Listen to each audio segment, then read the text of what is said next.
성령 강림으로 개인과 공동체에 새로운 영역이 시작되었습니다. 예수님이 그리스도이심을 믿게 되고 그 믿음을 가진 사람들에게는 하나님의 자녀라는 특권을 누리게 합니다. 여러분, 특권입니다. 이 특권을 받았지만 누리지 못한다면 우리의 것이 아닌 것과 같고, 하나님의 자녀라는 특권을 누린다면 그에게는 위에서 부어주시는 신령한 은혜를 날마다 경험하며 살아가게 되는 거지요. 뿐만 아니라 그리스도인이라고 하는 새로운 정체성을 우리에게 허락하여 주셨습니다. 그 그리스도인은 성령께서 우리 안에 일으키시는 변화를 날마다 경험하는데, 그 변화를 이렇게 말할 수 있습니다. 한번 따라 하시죠. 예수님의 성품을 닮아가는 것. 그리스도인에게 주신 놀라운 하나님의 선물입니다. 예수님의 성품을 닮아가는 복을 허락하여 주셨다라는 거죠. 여러분, 상상해 보십시오. 우리가 그토록 사랑하고 우리를 위하여 구원의 은총을 베풀어 주신 예수님을, 그 마음을, 성품을 닮아간다면 이보다 더 큰 복이 이 세상에 어디에 있을까요? 전 우리 도드림교회 성도들이 예수님의 성품을 닮아가는 그리스도인의 삶을 날마다 경험하게 되기를 간절히 소원합니다. 그래서 오늘부터 9번에 걸쳐서 9주 동안 예수님 닮아가는 그리스도인의 품격에 대하여 말씀을 나누려고 합니다. 첫 번째 시간은 사랑입니다. 모든 것의 기초가 되는 품격이 바로 사랑입니다. 세상에서도 끊임없이 사랑을 외칩니다. 여기저기서 사랑을 얘기를 합니다. 모든 문학과 예술, 우리의 삶의 영역에 사랑을 빼고는 할 말이 별로 없어 보입니다. 그런데 이처럼 끊임없이 외치는 사랑은 참 이기적이고 자기중심적인 것을 부인할 수 없습니다. 내가 즐겁고 행복하고 만족을 느끼는 감정이 있어야 내가 사랑받는구나, 우리가 사랑하고 있구나, 우리 사회가 넘치구나, 그렇게 생각을 한다는 것이지요. 그런데 문제는 그와 같은 사랑은 상황에 따라 변합니다. 힘들고 어려울 때 내가 사랑받는다, 그런 느낌 갖지 못합니다. 아무리 내가 너를 사랑해, 우리가 사랑해 라고 말을 수백 번 할지라도 내가 처한 상황이 녹록치 않으면은 사랑받는다라는 것을 알지 못합니다. 또한 대상에 따라 사랑은 다르게 반응을 합니다. 불편한 상황 가운데 거리낌이 있는 사람들과 사랑의 관계를 맺으려고 하지 않습니다. 그냥 있을 뿐이지, 그냥 함께 있을 뿐이지 사랑의 관계를 맺으려고 애쓰지 않는다라는 것이지요. 근데 성경에서 강조하는 사랑의 특성은 다릅니다. 자기 희생입니다. 불변성을 강조하고 있습니다. 그리고 어떤 조건도 내걸지 않습니다. 자신의 모든 것을 희생하고 어떤 상황에도 변하지 않는 사랑을 우리는 아가페 사랑으로 알고 있습니다. 헬라어에는 이 사랑에 대하여 네 가지로 구분을 합니다. 성적인 열망을 갖게 되는 에로스의 사랑이 있습니다. 가족 간의 끈끈한 사랑을 말하는 스토르게의 사랑이 있습니다. 친구들끼리의 끊을 수 없을 만한 우정을 말하는 필로스의 사랑도 있습니다. 그런데 성경에서 말하는 것은 에로스, 스토르게, 필로스와 같은 사랑이 아닙니다. 친구 간의 사랑, 가족 간의 사랑, 이성 간의 그러한 성적인 열망, 그런 사랑을 말하지 않습니다.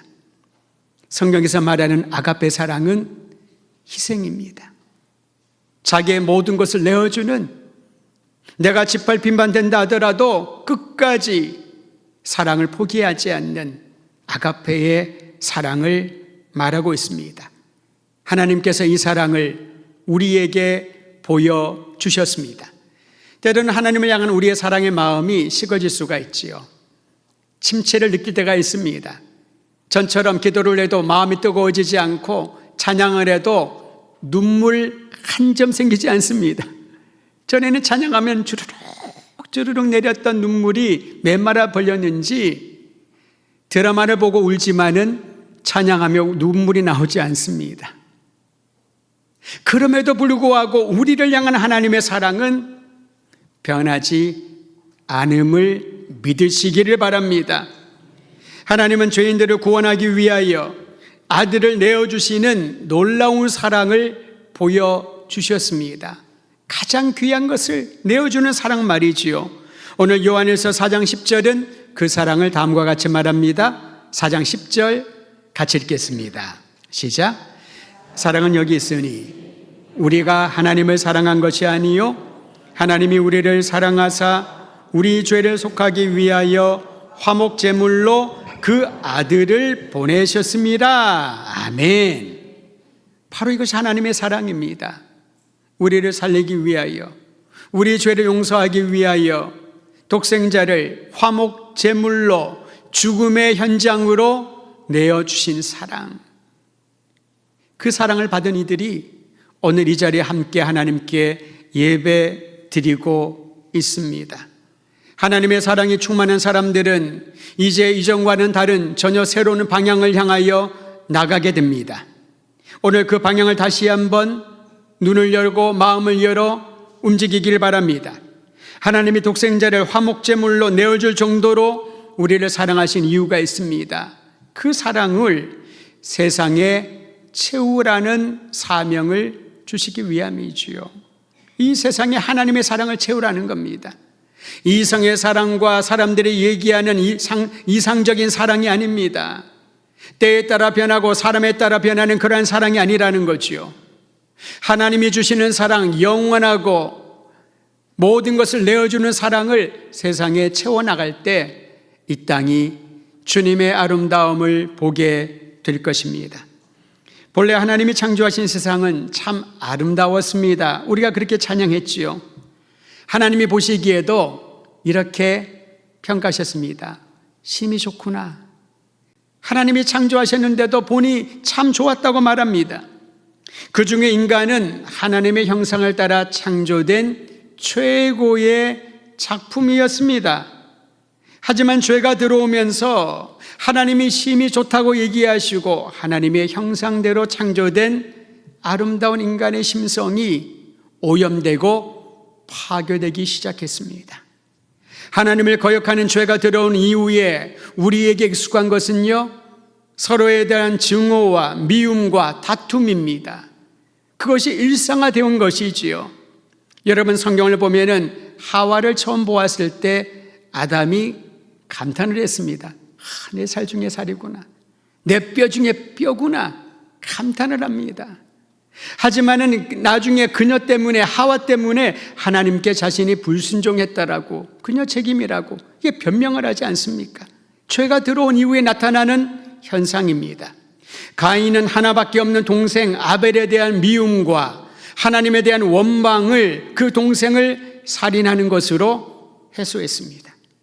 요셉을 질투한 형들은요, 동생을 살해할 계획을 세웠다가 결국 노예로 팔아버리고 어떤 죄책감도 느끼지 않았습니다.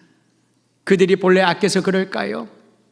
죄가 들어온 이후에 나타난 그런 모든 악한 감정과 생각과 행동들을 우리는 성경을 통하여 우리 자신과 삶을 통하여서 발견하게 되지 않습니까? 어떻게 해야 될까요? 세상에 가득한 악한 감정과 행동을 어떻게 해소하고 녹일 수 있을까요? 오늘 성경 우리에게 그 길을 가르쳐 줍니다. 하나님의 사랑으로 자신을 내어주실 정도로 우리의 죄를 용서하시고 우리를 치유하시고 구원하시는 하나님의 사랑이 이 땅에 충만히 채워지고 흘러넘쳐야 세상의 악의와 미움과 증오와 갈라짐과 서로에 대한 살인의 마음조차 다 사라지게 될 줄 믿으시기를 바랍니다. 또한 죄를 용서하고 단절된 관계를 회복하기 위하여 하나님이 사랑하셨는데요, 우리에게 먼저 요구하지 않았습니다. 니들이 좀 날 사랑해봐라, 사랑 좀 해봐라, 정성을 보여라, 그렇게 말씀하지 않으셨습니다. 성경은 우리에게 하나님의 사랑은 다음과 같이 말합니다. 그분이 너희를 먼저 사랑하셨다. 여전히 죄인 상태에 있을 때 하나님이 먼저 사랑하셨다는 겁니다. 자격이 없는 우리를 하나님이 먼저 사랑하시고 손을 내밀어 주셨습니다. 주님을 등지고 세상을 향하여 달려가는 우리를 끝까지 쫓아오시며 하나님께서 우리가 뒤로 돌아봤을 때 저 멀리 계시는 분이 아니라 바로 등 뒤에서 우리를 품을 준비를 하고 계시고 등 돌리고 눈물 흘리고 안타까운 우리들을 다 품어주시는, 백허그를 하신 거죠. 품어주시는 먼저 사랑하신 하나님, 우리는 그 사랑을 경험했기에 이제 주님께서 명하시고 말씀하신 대로 세상의 사랑을 전하는 일을 감당해야 하는 것이지요. 그러므로 우리는 요한일서 4장 11절을 하나님의 명령으로 받고 다시 한번 읽기를 바랍니다. 11절입니다. 시작. 사랑하는 자들아, 하나님이 이같이 우리를 사랑하셨은즉 우리도 서로 사랑하는 것이 마땅하도다. 내가 노력하여 사랑하는 것이 아닙니다. 하나님이 이같이 어떻게 해요? 독생자를 내어주기까지 가장 귀한 것을 우리를 살리기 위하여 희생하신 것처럼 사랑하셨으니 우리도 서로 사랑하는 것이 마땅하도다. 이 마땅하다는 말이 기가 막힌 의미가 있습니다. 채무관계에 있다는 거죠. 해야 할 의무를 말합니다. 내가 안 하고 싶어서 안 하는 게 아니라는 거죠. 반드시 해야 된다. 이게 마땅하다는 것이죠.